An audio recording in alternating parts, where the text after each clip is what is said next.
อนุเถระท่านเจ้าคณะพระสังฆาธิการทุกรูปทุกตนขอความสุขความสวัสดีในธรรมะแห่งองค์สมเด็จพระสัมมาสัมพุทธเจ้าจงมีแก่บรรดาสาธุชนท่านผู้ฟังทุกท่านที่มีโอกาสเปิดเครื่องรับฟังรายการเสียงธรรมก่อนรับตาตั้งสถานีวิทยุ เพื่อการศึกษาศิลปะและวัฒนธรรม FM ความถี่ 104.50 เมกะเฮิรตซ์วัดฝ่ายหินตำบลสุเทพอำเภอเมืองจังหวัดเชียงใหม่ดำเนินรายการบรรยายธรรมะโดยอาตมาภาพพระมหาประสิทธธรรมาภินันโทเจ้าวาดวัดจังกำตำบลมะกอกอำเภอป่าซางจังหวัดลำพูน เผยแผ่ธรรมในนามของคณะสงฆ์หน่วยอบรมประชาชนประจำตำบลมะกอกน้อมนำเอารายการดังกล่าวมามาจ๋ามาอธิบายเป็นมังคละกับบรรดาญาติโยมสาธุชนที่อยู่ทางบ้านพร้อมใจกันที่จะได้ฟังน้ำฟังธรรมเป็นเครื่องเตือนจิตสกิดใจแห่งการดำเนินชีวิตขอท่านทั้งหลายทุกคนทุกท่านมีพระพุทธเจ้าเป็นผู้นำพระสัทธรรมเป็นแผนที่ปาริยสงฆ์เป็นผู้ชี้ตัวเฮาคือแหล่งแห่งการทำดีและก็ทำชั่วดีชั่วอยู่ที่ตัวเฮาทำสูงต่ำอยู่ที่เฮาทำตัว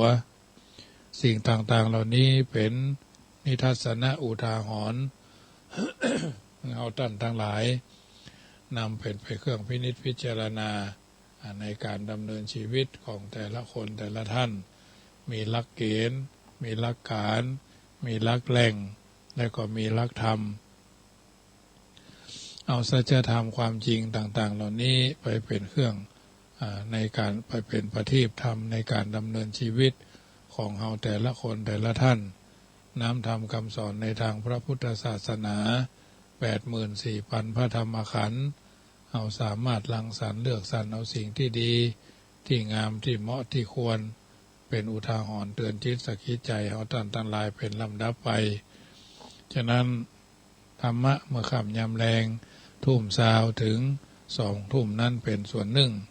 ที่จะได้นำพาญาติโยมเข้าใกล้ชิดสนิทสนม กลมเกลียวนะในการดำเนินชีวิตของเราทุกคนทุกท่านชีวิตคือการเป็นอยู่ชีวิตคือการต่อสู้ความท้อแท้ความท้อถอยบางทีบางครั้งเราท่านทั้งหลายอยู่ในสังคมแห่งการอยู่ร่วมจะทำให้เราท่านทั้งหลายได้รู้ว่าสิ่งใดดีเราก็ทำกันอย่างต่อเนื่องสิ่งใดบ่ดีเราก็พยายามลดละเลิกในสิ่งที่มันบ่ดีบ่งามโดยประการทั้งปวงฉะนั้นค่ำคืนของวันนี้ก็จะได้น้อมนำเอาธรรมะสาระเป็นปฏิฆะกับบรรดาญาติโยมสาธุชนทุกคนทุกท่านนำไปเป็นข้อพินิจพิจารณาในการดำเนินชีวิตในการเสี่ยงธรรมรับก่อนรับตาเป็นส่วนหนึ่งที่ญาติโยมสาธุชนสามารถกระทำบำเพ็ญให้เป็นไปเพราะว่าทุกสิ่งทุกอย่างมีการเริ่มต้นมีการดำเนินชีวิตถูกต้องท่องแท้ก็จะเป็นกฎแห่งความถูกต้องท่องแท้กฎแห่งกรรมคือกฎที่พระพุทธเจ้าตรัสไว้คนพบและทุกคนถูกควบคุมโดยกฎแห่งกรรมแม้การที่เราได้ปฏิบัติกรรมฐานก็เป็นกรรมฝ่ายดีเรียกว่ากุศลกรรมกรรมที่เราท่านทั้งหลายได้พบได้เจอเนาะบางทีก็เป็นกรรมที่คือผลตามลำดับกรรมนักกรรมระลึกได้จวนจะตายก็คือใกล้จะตายอาจินกรรมฆ่าลูกกรรมคือกรรมนักเช่นฆ่าพ่อฆ่าแม่ฆ่าพระอรหันต์ทำให้เลือดตีนพระเจ้าออกทำให้สงฆ์แตกกันนะถ้าไผ่ไปฆ่าพ่อฆ่าแม่ก็ตกมรณะแน่มันมีทางอื่นโดยเฉพาะอเวจีมหานรกนั้นมีอยู่8 ขุมสันชีวะกาลสุตตะสังขานะชาละโลรุวะนะแม่โมทนาแม่เรนูเนอร์ ทุมโรรุวะนาตาปณะปะตาปะนะและอเวจีและขุมแต่ละขุมมีกำแพง4 ด้านมีหลังคาเล็กปื้นเล็กไฟลุกโพรงค้าอยู่ในหีบ4 เหลี่ยมกว้าง10,000 เนาะ10,000 โยชน์มีฝากำแพง4 ด้านมีประตู4 ช่องรอบมหานรกแต่ละขุมมีนรกย่อย16 ขุมเรียกว่าอุสะสุทะนรกนะ8 ขุมใหญ่นั่นน่ะที่ร้ายแรงมากคืออเวจีมหานรกร้อนแรงมากถ้าหากว่าผู้ที่ทำกรรมนั้นเกิดไปทำกรรมดีเข้าเช่นไปฟังธรรมไปนั่งกรรมฐานและได้ฌานคือหรือจะได้มรรคผลนิพพานมามีทางทำได้เลยเพราะจิตต่ำลงไปนักพระเจ้าอาชาติศัตรูปรงพระชนพระเจ้าพิมพิสาร ผู้เป็นพระราชบิดาคือพ่อโดยการยุยงยุยงของพระเทวทัตหลังจากนั้นแล้วพระองค์ได้บรรทมก่อนรับมาสนิทสะดุ้งกลัวอย่าเยือกอย่ายองเนาะอยู่เป็นนิดแต่ต่อมาวันหนึ่งพระองค์ได้เข้าเฝ้าพระพุทธเจ้าโดยการแนะนำของหมอชีวกโกมารพัฒน์ผู้เป็นแพทย์หลวงประจำราชสำนักและประจำพระองค์พระพุทธเจ้าหมอชีวกนำเสด็จพระเจ้าอาชาติศัตรูเข้าเฝ้าพระพุทธเจ้าที่วัดชีวกัมพวันซึ่งหมอชีวกสร้างขึ้นและพระเจ้าอาชาติศัตรูได้ทรงสดับพระสูตรจากพระพุทธเจ้าคือสามัญญภารสูตรหรือสามัญญผลสูตร ถ้าหากว่าพระองค์บ่ได้ทรงโปรงพระชนพระราชบิดาพระองค์ต้องสำเร็จเป็นโสดาบันแน่แต่ทีนี้บ่มีหนทางเลยได้แค่ประกาศองค์ถึงพระรัตนตรัยต่อมาภายหลังพระเจ้าอาชาติศัตรูทรงทำนุบำรุงการสังฆายนาครั้งที่หนึ่งบำรุงพระพุทธศาสนานักถ้าพระองค์บ่ได้พงพระชนพระราชบิดาก็ต้องขึ้นสวรรค์เป็นแน่แต่ทีนี้บ่มีทางขึ้นสวรรค์ได้เลยเพราะกรรมมันมาแหงแต่เนื่องจากกรรมที่พระเจ้าอาชาติศัตรูทำไว้กรรมดีก็มีนักภายหลังดังที่กล่าวไว้ในคัมภีร์ว่าพระเจ้าอาชาติศัตรูแทนที่จะไปตกมรณะอเวจีนรกร้ายแรงมากแต่ก็กระเถิบขึ้นมาขุมที่บแรงมากเกินไปคือโลหะขุมพีนรกคือหม้อทองแดงอันเป็นหม้อนรกอันเป็นนรกขุมหนึ่งในบรรดาอุสะสุทะนรกนะอุสะสุทะนรกย่อย128 ขุมซึ่งยังนับว่าแรงอยู่เพราะกรรมนักบ่มีไผห้ามได้เลยไผจะเอาเงินมาซื้อมาถ่ายก็บ่ได้อันยังก็ช่วยบ่ได้เพราะกรรมนักทำไมลูกฆ่าพ่อเนาะทำไมลูกฆ่าพ่อฆ่าแม่จึงเป็นกรรมนักอย่างนั้นเพราะพ่อแม่มีคุณนักคุณหลายผู้ที่มีคุณนักก็มีโทษนักถ้าทำผิดต่อท่านพระพุทธเจ้ายังทรงถือพ่อแม่ว่าเหมือนไฟเรียกว่าอาหุไนยัคคิก็คือแปลว่าไฟที่ควรบูชา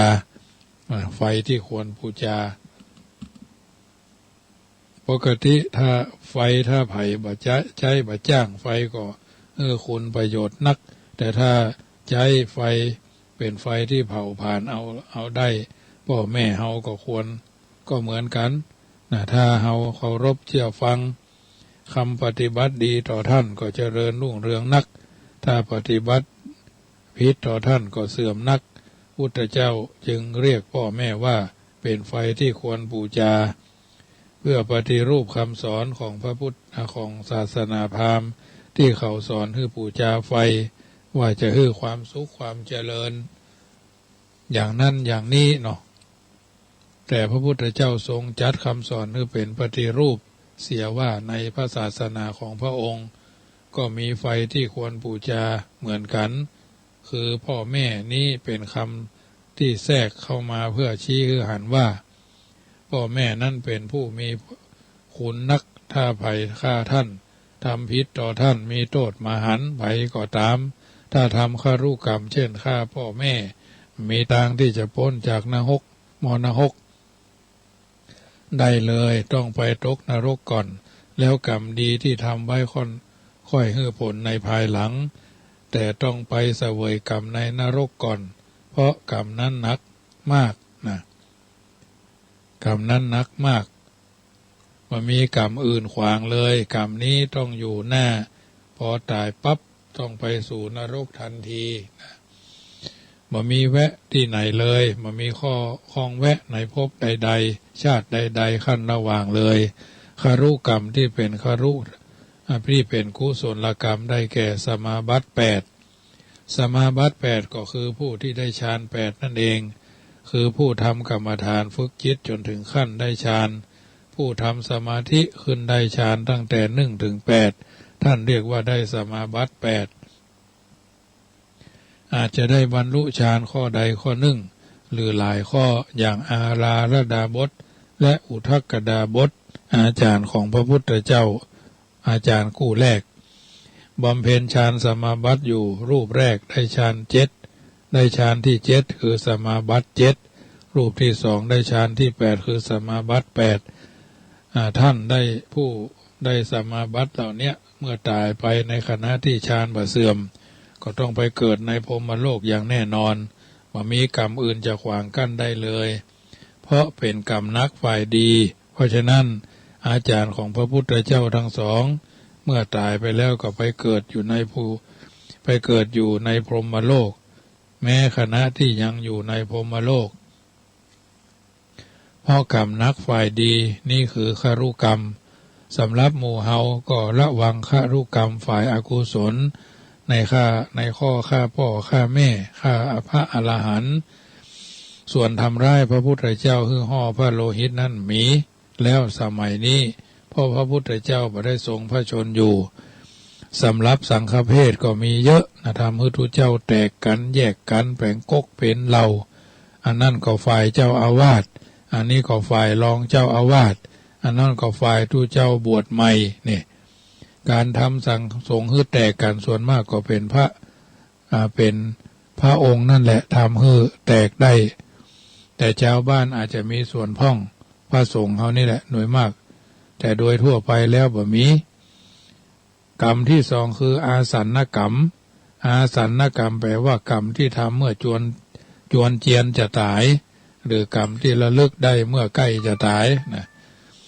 เมื่อใกล้จะตายกรรมนี้สำคัญนักถ้าบ่มีกรรมนักขวางหน้าแล้ว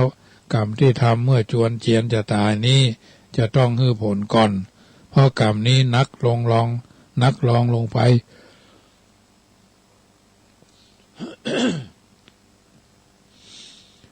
สมมุติว่าเมื่อเฮาจวนเจียนจะตายทำกรรมดีไว้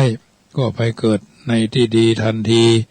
เมื่อเฮาไปเกิดชาติต่อไปถ้าทำกรรมชั่วก็เมื่อจวนเจียนจะตายก็ไปเกิดในที่ชั่วทันทีนี่มีข้อแม้ว่าถ้ามีกรรมนักมาขวางไว้กรรมนี้จะต้องให้ผลฉะนั้นพุทธเจ้าจึงตรัสว่าจิตเตสังกิริเถทุกขติปาติกังขาแปลว่าเมื่อจิตเศร้าหมองแล้วทุกขติก็เป็นอันหวังหมายความว่าถ้าผู้ใดตายไปด้วยจิตเศร้าหมองเช่นโกรธจัดโลภจัดหลงจัดวุ่นวายจัดตอนใกล้จะตายก็ไปตกนอบายแน่แต่ถ้าหากว่าเมื่อจวนจะตายจิตผ่องใสเบิกบานก็ไปสู่สุคติแน่พระพุทธเจ้าจึงตรัสว่าจิตเตอสังกิริเถทุกขติปาติกังขาแปลว่าเมื่อจิตเศร้าหมองแล้วสุคติก็เป็นอันหวังได้คำว่าสุคตินั่นคือหยังสุคตินั่นก็หมายถึงสวรรค์ทุกชั้นและหมายถึงมนุษย์โลกนี้ตัวมนุษย์โลกนี้ตัดเป็นทุกสุคติภูมิเฮาเนี่ยเกิดมาเป็นมนุษย์ก็ถือว่าเกิดในสุคติทุกขติภูมิคือหยัง ทุกขติภูมิได้แก่การเกิดในอบายอบายมีอยู่8ภูมิก็คือนิริยนรกติรัจฉานโนติรัจฉานโยนิกำเนิดสัตว์เดรัจฉานปิติวิสัยพูดภูมิแห่งเปรตนะอสุรกายะอสุรกายคือผีถ้าเกิดใน4ภูมินี้ท่านเรียกว่าอบายภูมิศัพท์เดิมมาจากคำว่าอปายะแต่ภาษาไทยชอบเปลี่ยนตัวปอเป็นบอจึงเรียกอปายะนะว่าอบายอปายะแปลว่าผู้มีภูมิที่เสื่อมภูมิที่บ่สบายอปะแปลว่าไม่หรือปราศจากอายะแปลว่าเจริญเพราะฉะนั้นอบายะหรืออบายแปลว่าไม่เจริญหรือปราศจากความเจริญคือเสื่อมนั่นเองเพราะฉะนั้นถ้าใครทำกรรมเมื่อจวนเจียนจะตายก็ถือว่าสำคัญมากคนไทยเฮาเมื่อหรือชาวพุทธเฮาเมื่อญาติพี่น้องพ่อแม่หรือไผ่ป่วยนักก็มักจะฮื้อสวดมนต์ฮื้อฟังนิมนต์พระสงฆ์มาสวดมนต์คือห้าบหูแต่สิ่งที่ดีๆหรือบอกทางสวรรค์ฮื้อซึ่งเรียกกันว่าบอกทางเพราะว่าจะจากไปแล้วถ้าเฮาเข้าใจว่าเขาใกล้จะตายแล้วก็บอกฮื้อทางฮื้อบางคนฮื้อภาวนาว่าพุทโธพุทโธอย่างที่เฮาภาวนาบ่อยๆหรือภาวนาว่าอรหังอรหังนะแต่บางคนบ่เคยได้ยินคำว่าอรหังพอลูกหลานบอกว่าคุณยายขอให้ภาวนาว่าอรหังอรหังเอาไว้คุณยายก็ฟังว่าอรห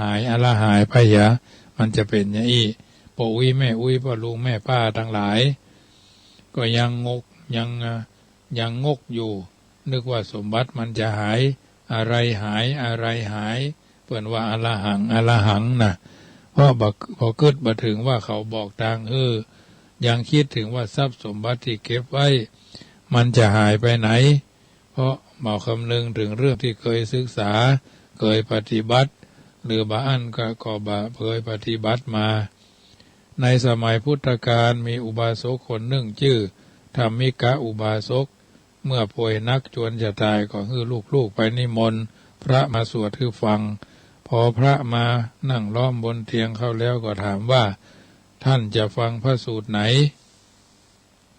ธรรมิกะอุบาสกก็บอกว่าผมต้องการฟังสติปัฏฐานสูตรพระก็สวดให้ฟังอุบาสกก็นั่งตั้งใจฟังพอฟังใจเพิ่มมีภาพเทวดามาปรากฏแก่ตนในขณะนั้นว่ามีเทวดาเอารถจากสวรรค์6 ชั้นมารับในที่สุดอุบาสกคนนี้ฟังธรรมแล้ว เมื่อตายก็ไปเกิดในสวรรค์ชั้นดุสิตเพราะทำดีมาตลอดมีเรื่องแปลกเรื่องหนึ่งก็คือเรื่องนางมัลลิกาเทวีอัครมเหสีของพระเจ้าประเสนาธิโกศลในสมัยพุทธกาลพระนางทรงทำความดีมามากแต่เวลาจวนจะเสี่ยงพระชนหรือสิ้นพระชน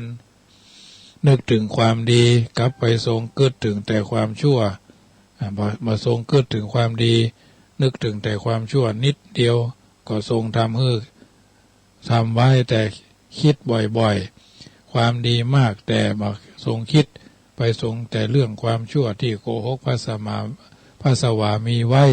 แล้วมาทรงนั่งคิดว่าเรื่องที่เฮาโกหกเนี่ยพระสวามีทรงจับมาได้ก็จริงแต่พระพุทธเจ้าทรงทราบหรือพระอรหันต์ก็คงหู้เอาทำมาถูกมาสมควรเมื่อจวนจะเสี่ยงพระชนแล้วพระนางมัลลิกาเทวีซึ่งเป็นผู้อุปการะต่อพระพุทธเจ้าและพระอรหันต์จำนวนนัก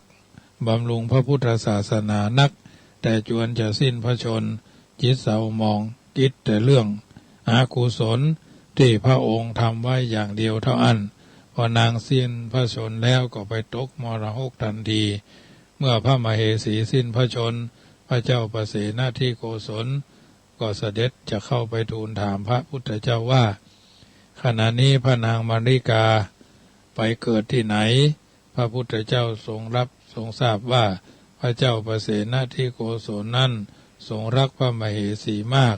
ถ้าพระองค์ตรัสตอบโดยตรงว่าขณะนี้พระนางอยู่ในนรกพระเจ้าประเสนที่โกศลจะทรงเลิกนับถือพระพุทธศาสนาแน่และจะทรงล้างพระพุทธศาสนามดจากแคว้นของพระองค์แน่พระพุทธเจ้าทรงทราบดีพอพระเจ้าประเสนที่โกศลเสด็จไปประทับที่นั่งที่ประทับนั่งที่พระคันธกุฏีในวัดเชตวันพระพุทธเจ้าก็ทรงทรงใช้อำนาจจิตบันดาลให้ทรงสนทนาเรื่องอื่นเสียจนพระเจ้าประเสนที่โกศลบ่ได้อันพระเจ้าประเสนที่โกศลพระทรงลืมไปเกิดว่าอาจจะทูลถามเรื่องพระมเหสีก็มัวคุยแต่เรื่องอื่นเสียแล้วเสด็จกลับวังโดยบ่ได้ทูลถามเรื่องนี้พอเลย7 วันไปแล้วกรรมที่พระนางมัลลิกาเทวีทำไว้ก็หมดไปพระนางก็จุติจากนรกไปเกิดในสวรรค์เพราะอากุศลกรรมทำไว้มานักพอนางไปเกิดในสวรรค์แล้วพระเจ้าประเสนที่โกศลทรงนึกพระมเหสีได้จึงได้เสด็จมาทูลถามพระพุทธเจ้าว่าพระนางมัลลิกาไปเกิดที่ไหนตอนนี้พระพุทธเจ้าประสงค์ดลบันดาลพระทัยแล้วตรัสตอบโดยตรงว่าขณะนี้พระนางอุบัติบนสวรรค์แล้วพระเจ้าประเสนที่โกศลก็ตรัสว่าใช่แล้วคนทำความดีมาก อย่างนี้ต้องไปเกิดในสวรรค์แต่ประทรงทราบว่าพระนางไปเกิดนรกมาก่อนแล้วเพราะจิตเศร้าหมองเป็นต้นขณะนั้นเพราะฉะนั้นอาสนกรรมนี้จึงเป็นกรรมที่ควรใส่ใจในการดำเนินชีวิตของเราท่านทั้งหลายเป็นลำดับไปหับสายหน้าใหม่ก็นะญาติโยมเจริญพรว่าจะได้จะไปอันเจียงไฮ้แม่วันที่21จะไปตานั่นปอยหลวงวัดหนองอ้ออำเภอแม่จันทร์แล้วก็ปอยหลวงวัดป่าแงะสันอันเวียงป่าเป้าแต่ก็จะตาน9 วัดใหญ่ค่ะ เดี๋ยวนี้ได้รถ8 คันละเจ้ารถเดี๋ยวจะอันจะได้ก็โทรมาเนอะเจ้าเจ้าเจ้าเจ้าเจ้าเจ้าเจ้าเจ้าอ้าวญาติโยมสาธุชนเพิ่นถามใครไปเชียงไฮ้เนอะอันเดินทางไปถวายไปทำบุญปอยหลวงวางศิลาฤกษ์เจดีย์ที่วัดหนองอ้อตำบลป่าซางอำเภอแม่จันทร์จังหวัดเชียงไฮ้ซึ่งก็เป็นวัดที่อาตมาภาพสมัยเป็นเนนเนาะเคยไปเอี่ยวไปแหวงพุ่นช่วง1 ปี 2 ปีนะก่อนจะเรียนบาลีเป็นเนน2-3 ปีแรกนี่เพิ่นยังไม่ได้เรียนหนังสือแล้วเนาะเนนสมัยนั้นเพิ่นก็ไปตามวาระปี2519เนี่ยเนาะ22 23ก็เริ่มเรียนหนังสือบาลีมาก็เคยไปเอี่ยวไปแหวงทั้งพุ่นแม่จันทร์แม่สายนี่นะขึ้นดอยลอยห้วยไปนะพุ่นเอาไปแหววลายพุ่นน่ะเจดีย์วัดดอยเว้าอย่างนี้นะแม่คืนก็ไปเอี่ยวพอยหลวงกันเนี่ยภาษาเนนใหญ่ก็ม่วนไปแถมแนวก็เลยเพิ่นจะแปลงเจดีย์พอดีว่าเพิ่นเป็นวัดที่อุปชาธรรมภาพอยู่ก็จะไปตานกันน้อยเริ่มต้นที่พุ่นตี4 ล้อหมุนนะการรถคนละ400นะเดี๋ยวนี้ก็ได้รถ8 กันละนะ8 กันน้ำเพื่อพระ4 กันจังกำกัน1ปลามุ่นกัน1เป็น6นะ7หนองเกิด8เชียงใหม่เนาะ8 กันละพอดีมีหนองมีอันดังนั้นเจดีย์3 ยอดนี่เพิ่นถอนตัวไปเพราะว่าเขาจะเอาไปไว้ไปตานเตียนก็11 11 กรกฎาเนอะ11 กรกฎาวันติดอำเภอรองขยับมาทางศพปราบเนี่ยอำเภอของจังหวัดลำปางเนาะแปะกับลำปางปีนี้เข้าวัด3 จุดเนาะญาติโยมอันนี้ก็แจ้งให้ญาติโยมได้ทราบก็จะได้ประชาสัมพันธ์เป็นระยะทำคำหนึ่งที่สำคัญก็จะไปลืมเนอะร่วมกันทำบุญเป็นเจ้าภาพบูรณะกุฏิสงฆ์วันนี้ทางบนหลังคากุฏิเก่าก็เรียบร้อยหมดละลือออกหมดเหลือกำไม้ที่แน่นหนานะวันพรุ่งนี้ก็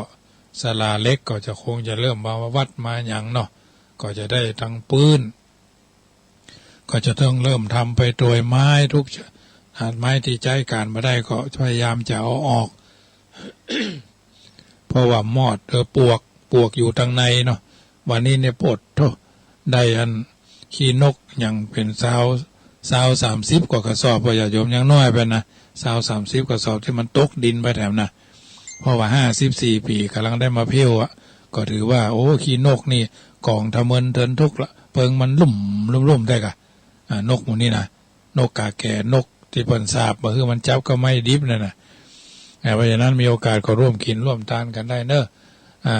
2,564 ตารางเมตรละ200เนอะตารางเมตรละ200ทางนี้ทางนั้นก็น้อมเอิญเจริญพรเนอะมีโอกาสแวะไปเวียนมาทางนี้ก็มาร่วมกินร่วมทานกันได้เพราะฉะนั้นโทรกันเข้ามาเนอะทักทายกันได้แล้วอยู่จุดไหนมุ่งใดถ้าบอกไปธุระทางนอกก็โทรเป็นกำลังใจให้กันได้สายที่1โยมแม่เรนูก้อนแก้วเพิ่นโทรเข้ามาเป็นกำลังใจทุกวันเนาะเว้นไว้แต่เพิ่นมีภาระหรือบ่ค่อยสบายเนาะเพียงแต่กดเข้ามาก่อนฮู้ว่าท่านทั้งหลายกำลังฟังอยู่ส่วนมากก็จะฟังกันเนาะระยะเวลามันมี40 นาทีวันนี้ก็ได้เข้าเลทไปหน่อยนึง กลางวันก็เหมือนกันเหมือนแรงก็สลามาเนี่ยการช่วงนี้นี่เข้าออกไปมานะวันนี้ก็ไปงานขาวดำเนาะอันนี้ก็แจ้งให้ญาติโยมได้ทราบมีโอกาสกินทานส่วนท่านใด มีลูกมีหลานจะเอามาบรรพชาผสมบทก็ได้เนอะประมาณวันปลายเดือนมีนานี่แหละนะถ้ามีหลายตนก็จะบวชอยู่มีตนเดียวก็จะบวชอยู่ส่วนกันเป็นเจ้าภาพเป็กตุเจ้านี่ก็ตุเจ้านี่ตน2,000เนนตน1,500อย่างที่เขาได้ปฏิบัติกันมาทุกปีถ้าบ่มีก็บ่เป็นอย่างปีนี้นะถือว่าจะพร้อมแต่มันก็พร้อมนะแต่ว่าต้องทำถ้ามีผู้จะบวชเขาก็ต้องบวชให้เพิ่นอยู่ในระยะเวลา15 วันแต่ทั้งนี้ทั้งนั้นทางกรมการศาสนาเพิ่นก็มีนโยบายว่าบวชไหนจุดหนึ่งประมาณ20 ตนขึ้นไปอันนี้ก็ถือว่าเป็นส่วนหนึ่งเนอะเจริญพรเสียงสีเป็นวัดนะ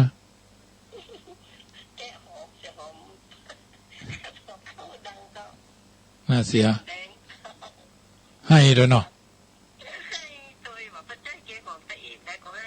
นั่นเนาะ เจ้าแกะหอมแดงนี่พวกเขาจุบน้ำด้วยเอาล้างน้ำด้วยเนาะเขาบอกโอ้น้ำตาพังพึ่งๆแหละดีมันก็มาล้างตาญาติโยมน้ำทางในออกมาหรอมันจะน้ำทางนอกเข้าไป